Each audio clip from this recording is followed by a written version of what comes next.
Oh, are we gonna decode some music? Why is there a little gray dot here? Oh, you know what'd be wild? Hold on, I have a crazy thought. Holy shit. I literally can see it. I am teaching Acoustics 01 today. This episode of The Modern Rogue brought to you by Squarespace. Head on over to squarespace.com/rogue. Spell it right, R-O-G-U-E. Get 10% off. Oh, right. I forgot there's a camera there. Oh, Brian. Oh. Yo, yo, yo, yo. It is. Is a thing happening? Easy. It looks like a thing is happening. So I have a secret for you. Yes. And you're gonna like it. So whatever this is, stop Wrap doing it up. We're gonna go this way. Let's go ahead in here. And I'm gonna seat you down in this chair. All right, all right. This ain't no intervention, is it? Brian, we've all gathered here today. No. So you know that I have been practicing my music production skills over the past couple of years. Some of my music has been featured in the show.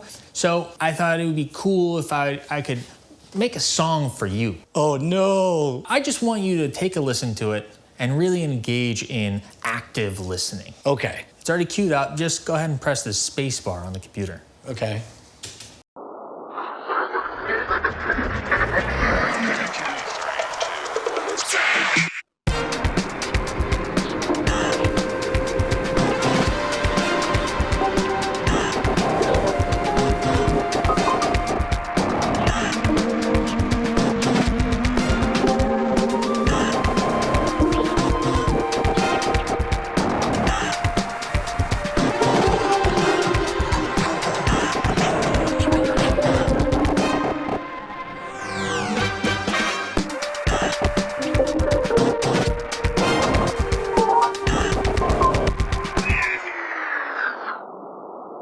Is anything really like kind of sticking out to you at all? Oh, well, certainly the sample from Tank that was used in the intro to... Allegedly, not cleared, not cleared. Okay, all right. Allegedly.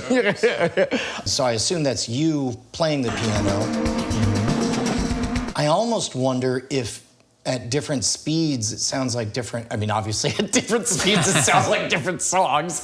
But I mean, like, it almost reads as a layered thing. In olden times, to get the most out of a postcard, they would write once in blue all the way, and then they would turn it, and they would write in red all the way down. And so people would just, use a red filter and a blue filter. Sneaky. Like, that sound, I know that from somewhere, and I don't know where. Yeah, those are all the thoughts I have.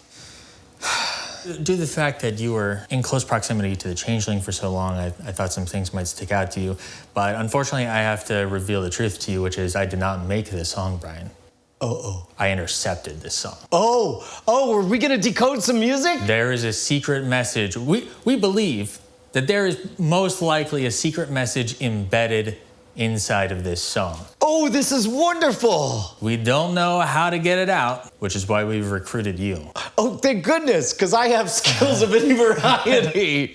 We're not 100% confident that there is a secret message in here, but we think that there probably is. We certainly hope it'll be decoded in, 20 to 30 minutes. Yeah. And also, it is in the content of the audio itself. It's not embedded in metadata. It's or not in anything metadata, like that. It's not in files or anything like that. It is being produced by the speakers itself. Okay. So whenever you're ready, go ahead and turn on the monitor. Yeah.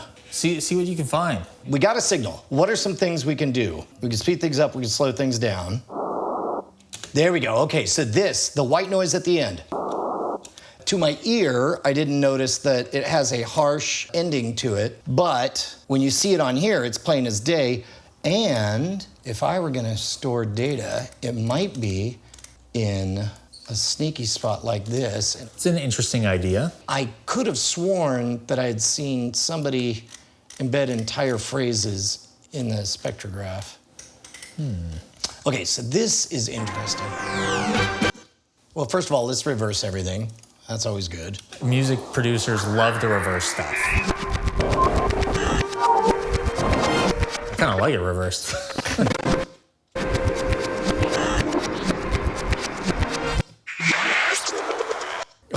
What's funny is I'm like, I hear the reverse. I'm like, yeah, you just reversed it. It's reverse backmasking. Invert. I've never known what invert does.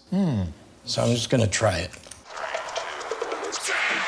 I would imagine invert just takes any of the peaks and makes them troughs, so you'd still have the same thing. But if something was buried, I don't know. It does sound pretty similar. Yeah, I was about to say, I'm not feeling this one. Okay, so in theory, if something was using infrasound. So basically below 50 hertz. Exactly, and just like a radio wave has very long wavelengths and is able to go through everything, same with infrasound. So you hear the sound of the elephant, but they make another sound that travels through infrasound. This doesn't sound much lower. Something to note about information in low frequency sound is the lower frequency sound you have, the less fidelity you have, right? Because let's say you're doing something in ultrasound, the 20,000 hertz, you could do something from 20 to 30,000 hertz, and that gives you 10,000 hertz to work with. Whereas if you're in sub 50, you only have 50 hertz to work with. Got it. For lack of a better phrase, you essentially pixelate your content. And this is actually a big problem with things like spectrograms in trying to depict low frequency sound because there's just so much lower fidelity in that range. Is this in multi-track? I don't hear anything rhythmically, and I feel like if there's a signal, it wouldn't be a matter of listening to it a whole bunch and detecting like a rhythm that happens to be Morse code or something. Right, through like the drums or something. Yeah. What's a scientific filter? Activate high pass. Hey, there we go. I'm creating essentially a narrow slice. That's what it sounds like when your neighbor is in Spycraft. Oh yeah, you just hear the bass thumping? Yeah.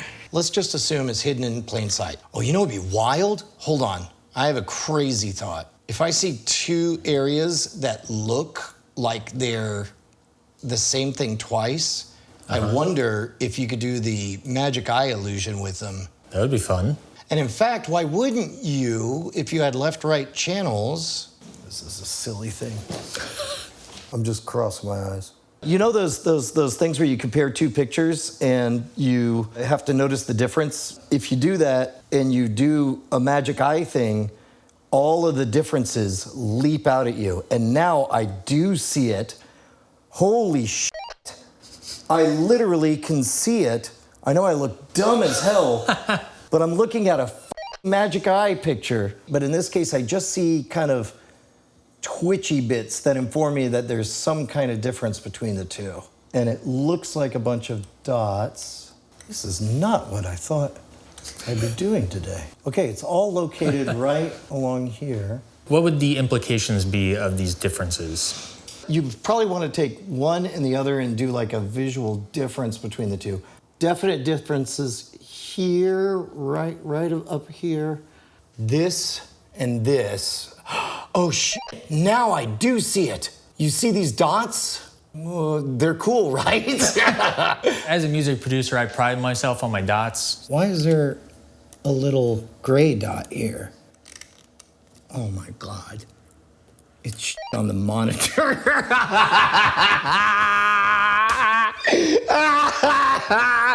Oh my God. Agent Brushwood has done it again. All right, I gotta call in some help on this one. Was I close? I told you when we started, nobody knows how to crack the code, so thank you for your service. Yeah, can we turn to all of the Rogue Nation? Oh, hold on.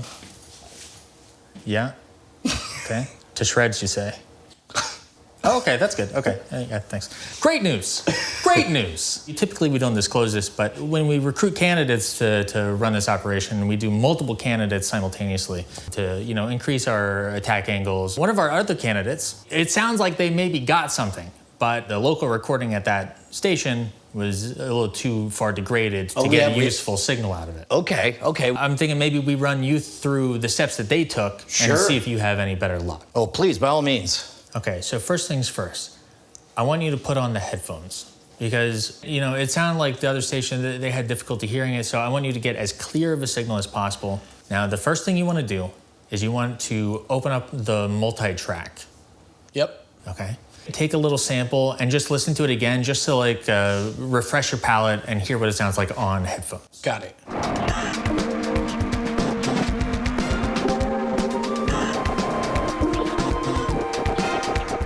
You're going to take the original file and you're going to duplicate it, put it into the second track, have it perfectly synced up with the first.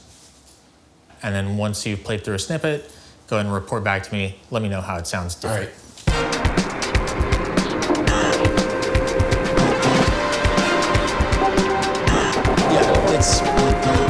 I almost did the thing where I started shouting because I was wearing headphones. Okay. But yeah, it's definitely, you could tell it's louder. Now what I need you to do is you're going to apply an effect to one of these tracks. So you have one selected, go ahead and go to Effects in the main menu, and then you're going to go down to the Amplitude and Compression submenu. Amplitude and compression, got it. And then you're going to apply the Channel Mixer. Got it. Okay. You see two checkboxes under the invert column. I want you to check both of those checkboxes and then go ahead and play a snippet and let me know if you hear any difference. Okay. Well, I'm only hearing out of one side. Interesting. You see a L and R. Mm-hmm. Those indicate left channel and right channel. I want you to go to R. Now you have a whole new bunch of settings. Oh. Go ahead and check those inverts. Yep. Play a snippet and let me know how it sounds. Oh, got it. So it sounds like they're canceling each other out. Now what I want you to do is you have some sliders to the left of the invert. You're going to invert all of the sliders. So everything that says 100, you're going to set it to 0. Everything that says 0, you're going to set it to 100. Okay, and that's both for the left and the right? Both left and right. So that's 4 sliders total. And once you've done this, I want you to start from the beginning, listen to it all the way through to the end, and let me know if you hear anything.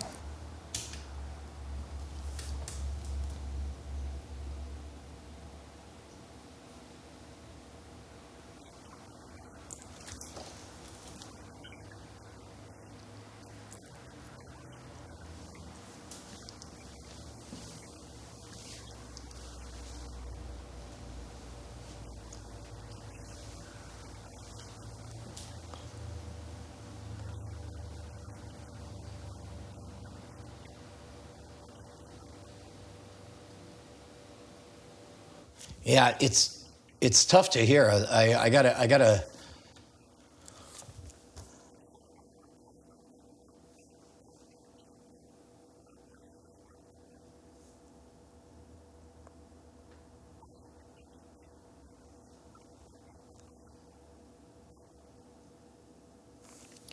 Yeah, I can't hear it.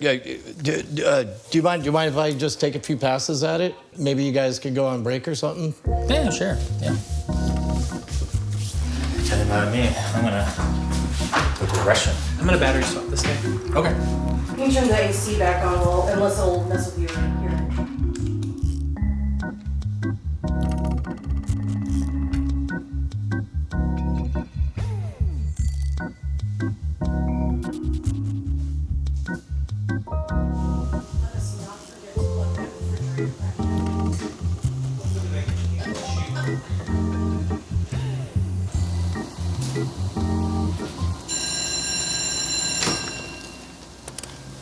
Good evening, students. Nice to see you all here today. Got a Hi. tradition indicates we must do a speed quiz.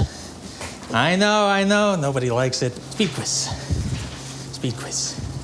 Come on, everybody. Your speed quiz. You have 30 seconds to fill out your speed quiz. Try your best. I guess give me a pen.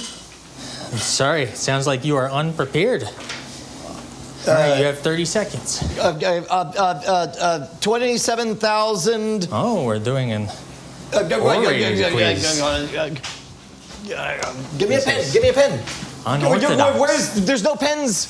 Huh. No. I don't know. It looks like all the other students have pens. Oh, 4, 3, No. 2, 1. All right, pencils down, everybody. Thank you. Ooh, not gonna do well on that, I'm afraid. All right. Okay. Can't answer that one. I'm really kind of just grading based off of confidence of answer, not really specifics. Lucky for you, this is not an accredited class. All right, well, better luck next time. Let's go ahead and start the lecture. All right, lights off. All right. Should I turn off this AC? Oh, sure. Yeah, I naturally kind of run a bit cold, so, I've got all these layers on. All right, as you all know from reading your syllabus, I am teaching Acoustics 01 today. If you meant to be in Acoustics 101, it's down the hall. They're much further ahead than we are. I, as you all know, am Professor Fesser. Fesser. It's a little joke for my day ones on the acoustics class. It does sound a little bit like an echo, but I assure you, that is my real name. This is no laughing matter. I will hear nothing more about it. Audio waveforms. Anybody here in this class today ever seen an audio waveform before? Show of hands. Oh, wow. 3 out of 3. That's a 300% increase from last year. All right, well then this will just be a little bit of a reminder. This is what an audio waveform looks like. They can look like many things, but this is definitely one of them. Sir, up front, what does an audio waveform measure? Amplitude. No, that's a characteristic of a waveform. Okay. It's a map? Wise guy here, huh? A map? Like a treasure? No. I mean, no. I guess it's amplitude. It's because it's tiny when it's quiet and it's big when it's loud. Okay. Well, you are wrong. All right. I'm glad you gave me that answer. Took a real gambit here. You're not totally wrong. You're just kind of wrong. We zoomed in a little bit here. Sound is a psychological phenomenon that does not exist out in space. Waveforms measure pressure waves. But it's kind of just useful to think of it as an XY chart. The x-axis, like most x-axes, are time, right? Left side earlier in time, right side later in time. But we notice something really interesting when we zoom in further. This is 1/10 of a second, okay? Now, what we notice here, the y-axis is bifurcated. The baseline of 0 runs down the middle, right? Not at the bottom like we might expect, down the middle. Now, why is this? Why do we suspect that this is? Yes, you, in front. Well, this is just a representation. The center would be where we would perceive silence, where there would be, for lack of a better term, no jiggling of the hairs in our ears. Okay. Is that right? Yeah, that's pretty much right. Our baseline of 0 is kind of atmospheric pressure. It's still air. The way that a microphone works, you have a thin like sheet of metal that acts as the what is the word I'm looking for? The membrane? No. Anyway, who cares? That's Acoustics 101 kind of stuff anyway. But it moves when the air moves, and then that kind of pushes around a magnet, which is inside of a coil, and that translates that movement into electrical energy, which gets recorded right here. Now, when we have a pressure wave, because air is bouncy, like you said, it kind of jiggles a bit in these pressure waves. So the reason we have a bifurcated y-axis is because we have positive pressure and negative pressure. This is called compression and rarefaction. We measure both. Now let's zoom in further. All right, this is 1/250th of a second. Now we notice something quite interesting here. Who among us has ever heard the term sampling? Oh, bunch of experts here. Yes, sampling, these are called audio samples. And they are discrete values. Really, all they are is numbers. Now, eventually, you record a whole bunch of them, 44,000, 48,000, 96,000. 128,000, however many you want, really. I want you to keep that in mind because it's useful to think of this as an XY chart with numbers. This is just like a really nice representation. These dots, you can think of these as air molecules. They kind of just gyrate, they just kind of move. And then this sine wave, which is kind of like boop, kind of like sounds like that. Sine wave is represented here with compression and rarefaction. Beautiful, beautiful. Okay, any questions? No, perfect. Reviewing your required listening assignment, I assume we've all done the assignment. If you have not, just lie to me. Step one, what did we do in step one of the listening assignment? Duplication, we took the sound and we doubled it up and we had the same sound playing twice at the same time. Okay, and what happened? Got louder. It got louder. I love that. Oh, audience participation, nothing better. So let's think of it in just simple terms. This is a sine wave. Again, we love the sine wave. We respect the sine wave. Over here on the left side, I have a bar, and that bar is just kind of reading out the measurement of the leftmost value of the sine wave at any given point in time. We have a number over there on the window. We really got to get a better blackboard in here, but you know, budgets the way they are. So that number is just an arbitrary number that I assign to it. It tends to go from -200 to +200. Waveform is just numbers. Here we have two sounds, right? We have blue sound and green sound. We love to color code our sounds. Sorry for the colorblind among us.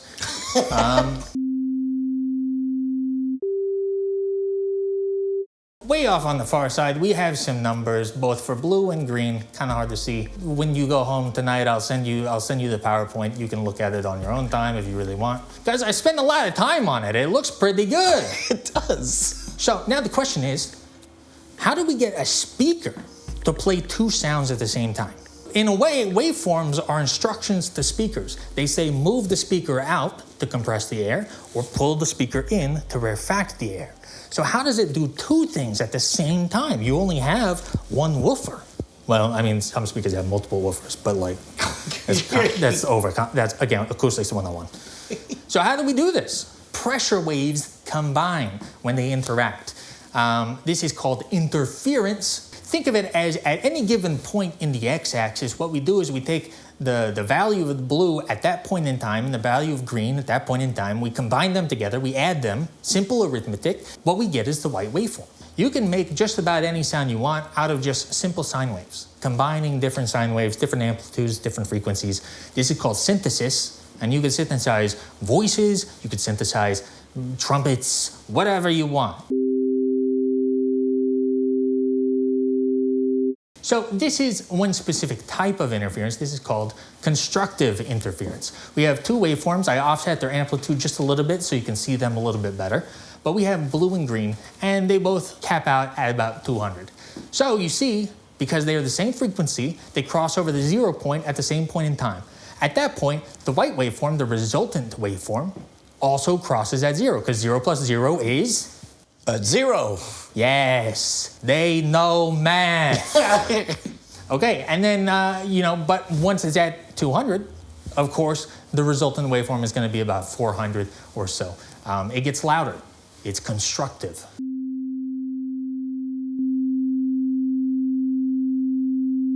But what was step 2? Inversion, okay? Inversion. Now, first we have to talk about phase, because a lot of times it's called phase inversion, but it's a little bit of a misnomer. So what is phase? Well, phase is a comparison in time between two waveforms. So this is two waveforms going slightly out of phase with one another. You can't have phase with just one sound. It's a comparison of two sounds and the timing offset of it.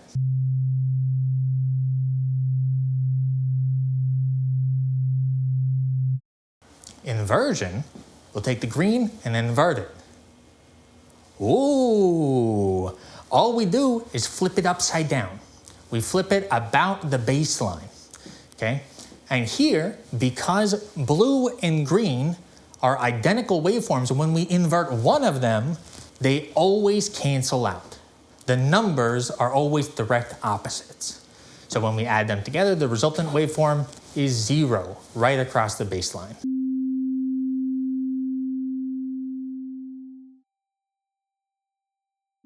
Now, step 3, this is most crucial. Stereo swap.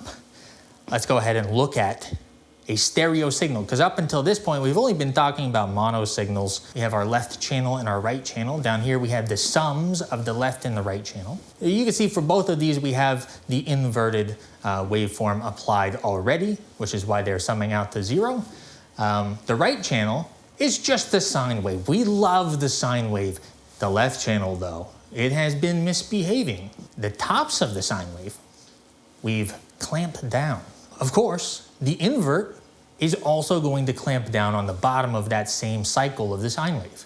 And they still perfectly cancel out, of course, because it's an exact match. Now, you, sir, what do you think will happen when we swap the inverted signals? Oh, just the inverted signal? Yeah. Oh, then when we swap it, we're no longer canceling out all the data. So Right. I would imagine now all of a sudden the green signal we're going to hear in the left channel, or at least the tops of it. Right. So let's go ahead and swap them.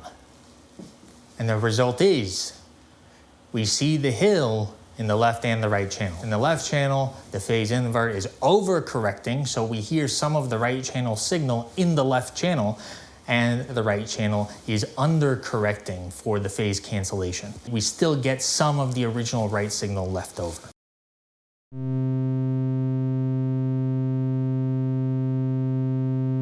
I forgot to mention, this is destructive interference.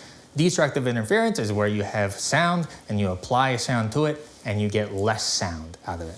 Of course, this is how active noise canceling headphones work. You have a microphone on the outside of the headphone. A sound comes right towards your face and it hits the microphone first. Your microphone listens to it, writes the numbers to its internal memory. It flips the numbers. It waits to the perfect time to match the original pressure wave, and then the speaker in your headphone plays that inverted signal and cancels out the original sound. At least that's how it's supposed to work. It's very hard to do, so sometimes it works better than other times, but you know. Now let's look back at our required listening assignment. This is a waveform from that. This is about 0.3 of a second, so still quite fast. There's a left channel and the right channel, of course. So on the left side, it looks almost identical, but on the right side, we start seeing some differences. I'm going to show you what happens if we overlay the left and the right channel, okay? Where the waveform is white is where the left and the right channel are identical. They're mono, effectively. It's like double mono or multi-mono. However, over here, when you see blue and orange, that is, one is for one channel, the other's for the other channel. So you can start to see a difference emerging. And this waveform down here, let me duck down a little bit. This is the difference between left and right. So this is the beginning of a syllable that was encoded into your listening assignment. Okay, so just to clarify really quickly, the way that I achieved this is all of the instrumentation I set to mono. So that way it's the same signal in the left speaker and the right speaker. When they're inverted and swapped, they perfectly cancel out all of the instrumentation. The vocals I recorded in mono, but then I used a plugin to spread it out across a stereo sound. This is my project file here. We could take a really quick listen to the vocals before it has a stereo sound.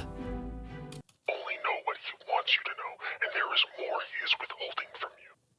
But with a stereo sound. Only know what he wants you to know, and there is more he is withholding from you. Now that the vocals are in stereo, when you invert and swap, it doesn't perfectly cancel itself out. So really the vocals are hiding in the noise of the rest of the signal. If there is a break where the music slows down or stops, I wouldn't want to speak then, because then you could hear me speaking just perfectly fine. So you really kind of want to pick and choose moments that are the loudest, and it sometimes helps if you EQ the voice to kind of be a bit mid-range where you're gonna have a lot of frequencies anyway. In a lot of ways, this is exactly the opposite of what a lot of mixing engineers do, or mixing engineers try to make space for the vocals. Here, you're trying to crowd the vocals with a bunch of sounds that sound very similar so that you can't hear it on first listen. That's enough learning for me today. we've got one last little exercise for you to do. Oh yeah, let's go ahead and get lights back on in here. All right, young sir, freshman, go ahead and open up your desktop for me in Explorer. Okay, some old stuff there. Sure, clear your browser history and let's... Okay, and now go to View, and then enable Hidden Items on the right side. Hidden files, there we go. Now open up Secret Folder. Oh my God, the final exercise. You take that into Audition. Take a listen and then change it, or change it? Yeah, sure, Okay. take a listen and change it.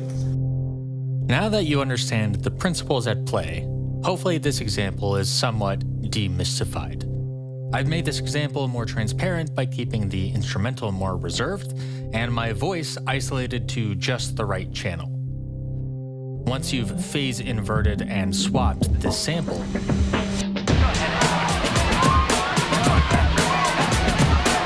And now I'm going to invert both of them and Okay. swap. Okay, got it.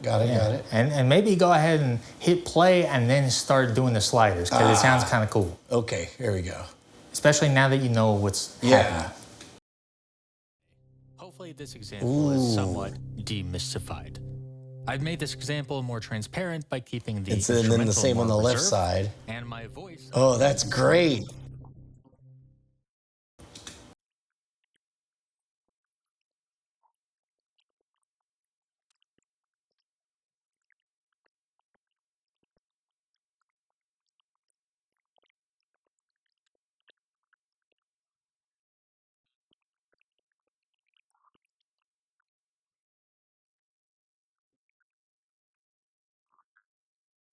Oh, there we go. Oh. Yes. Hard. You find yourself in a recently abandoned classroom. You stuff some heavy books into your backpack. They're the most expensive books you own, and you've never read them. There are 3 doors to leave this room. Now I'll go west. It was a holodeck episode, of course. Yeah, I'll play. You know what? I'm gonna do easy. I won! Yes! Okay.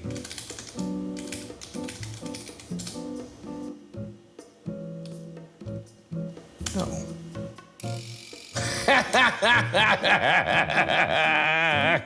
I mean, I was refusing the call to adventure.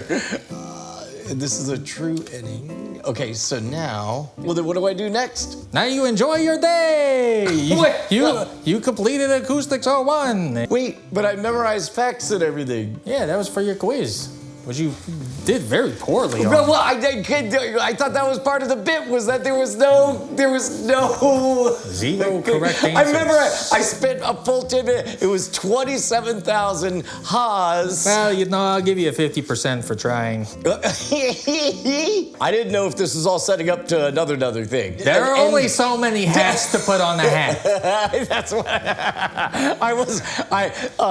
not gonna lie, the stakes elevated quickly in this little ARG. I have not had this experience since I was like in grade school, and what to this day I believe is a genuine Texan pioneer woman showed up to give us a lecture. It was amazing. I just want to get a shot of my POV because you look like every intro to a Michael Bay movie. You had the screen on you, and you're giving it like, this is going to be important. I mean, unless this were to happen, key development that shows up in the final act.